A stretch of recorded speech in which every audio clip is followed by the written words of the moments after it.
Syria का दक्षिणी शहर स्वेदा इन दिनों भीषण नरसंहार का गवाह बन गया है। बीते एक सप्ताह में यहाँ 1100 से अधिक लोगों की जान जा चुकी है, जिनमें 194 द्रूज नागरिकों को सीरिया की अंतरिम सरकार द्वारा फांसी दे दी गई। मानवाधिकार संस्था Syrian observatory for human rights के अनुसार ये सब एक योजनाबद्ध नरसंहार की तरह सामने आ रहा है।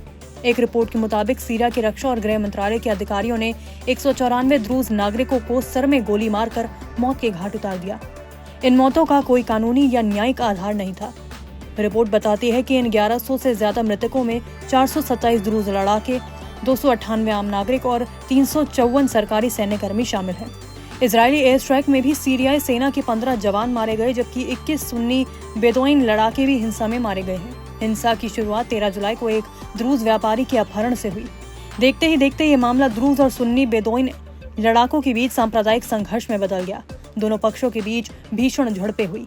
हालात इतने बिगड़ गए कि सीरियाई सेना को दखल देना पड़ा, लेकिन सेना पर भी द्रूज समुदाय को टारगेट करने के आरोप लग रहे हैं। द गार्जियन की रिपोर्ट के मुताबिक स्वेदा नेशनल हॉस्पिटल के डॉक्टरों ने भयावह मंजर का जिक्र किया। एक डॉक्टर ने बताया, सैकड़ों घायल थे। अस्पताल में 200 से ज्यादा शव लाए गए। कई के सर में नजदीक से गोली मारी गई थी।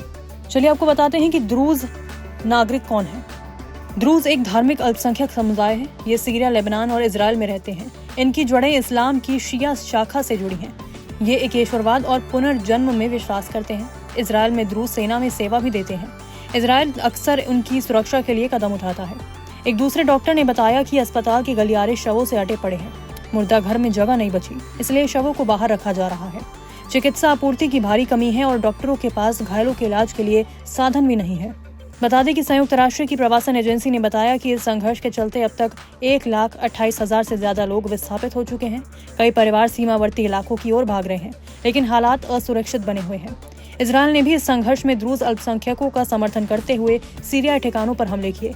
शुरुआती युद्ध विराम की कोशिशें विफल रही, लेकिन अंतर्राष्ट्रीय दबाव के चलते 4 दिन की हिंसा के बाद सीज फायर का ऐलान किया गया। फिर भी स्वेदा में रुक रुक कर गोलीबारी जारी है। द्रूज मिलिशिया की ओर से बेदोइन पॉकेट्स पर जवाबी हमले हो रहे हैं। ये प्रतिशोध की हिंसा अब नए सीरिया की एकता के लिए गंभीर खतरा बनती जा रही है। लेकिन ये सवाल उठता है कि आखिर सीरिया में जंग हो क्यों रही है। तो आपको बता दें कि सीरिया के दक्षिणी हिस्से में स्थित स्वेदा एक ऐसा इलाका है जहां द्रूज समुदाय की बड़ी आबादी रहती है। द्रूज एक धार्मिक अल्पसंख्यक है जिनकी जड़ें इस्लाम की शिया शाखा से जुड़ी हैं, लेकिन उनकी मान्यताएं इस्लामी, यहूदी या ईसाई धर्म से पूरी तरह मेल नहीं खाती। हाल ही में स्वेदा में द्रूज लड़ाकों और एक स्थानीय सुन्नी संगठन के बीच झड़प हो गई। स्थिति को नियंत्रित करने के लिए सीरियाई सेना को भेजा गया, लेकिन स्थानीय लोगों का आरोप है कि शांति बहाली के बजाय सेना ने द्रूज लड़ाकों पर ही हमला कर दिया। इस टकराव के बीच इजरायल ने हस्तक्षेप करते हुए सीरिया पर कई हवाई हमले किए। इजरायल का कहना है कि अगर द्रूज समुदाय पर कोई भी खतरा मंडराया तो वह और भी ज्यादा सख्त कार्रवाई करेगा। नमस्कार, मैं हूं मानक गुप्ता।